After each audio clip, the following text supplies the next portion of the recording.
Okay, mathematicians, we are going to do one word problem together, and then you're going to do these down here.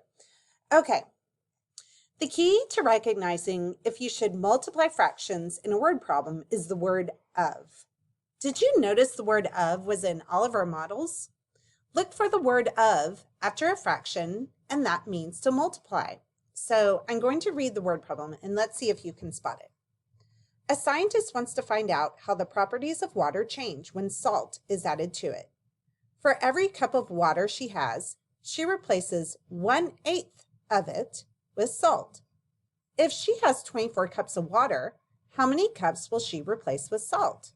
So 1/8 of it. So let's think about what it is. For every cup of water she has, she replaces 1/8 of it. So she replaces the cup of water with salt. Well, right here it says that she has 24 cups of water.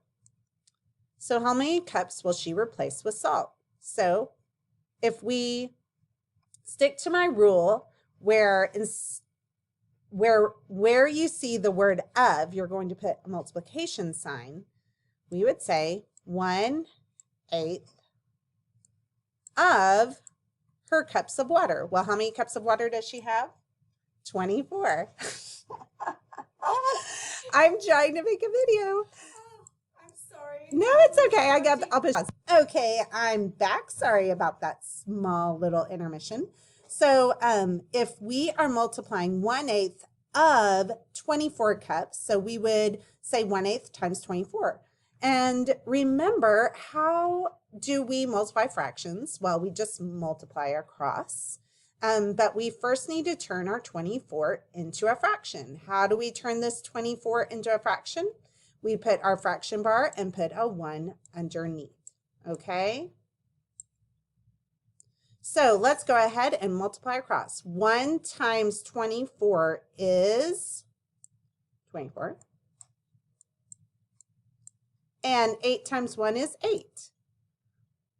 So she will replace 24/8 cups of water. So let's see, we know this is an improper fraction, so we can turn it into a division problem. So we would put the 8 on the outside and 24 on the inside. And how many times does 8 go into 24? Well, it goes in 3 times with no remainder. It goes in evenly. So that would be 3 cups. And what we want to do is go ahead and write a complete sentence. So she will replace 3 cups of water with salt. Now, for the rest down below, what you're going to do is you're going to read the word problem. Do you want to make an appearance? Bobby, Hiya. saying hi. I will need your help with Okay, one. I'll give you help in just a second.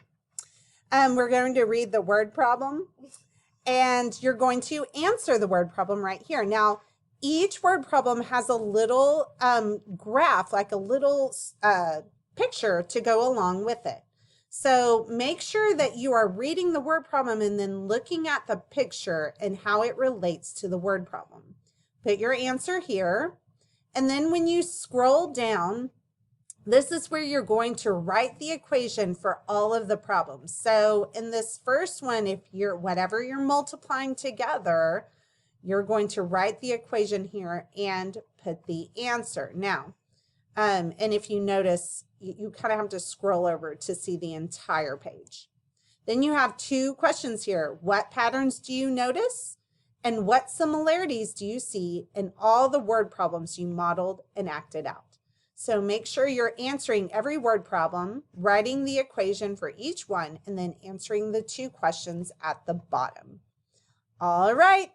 I hope y'all have a wonderful Ice Station Friday, and then a wonderful Thanksgiving break. I sure will miss y'all, and I hope to see you all soon. Okay?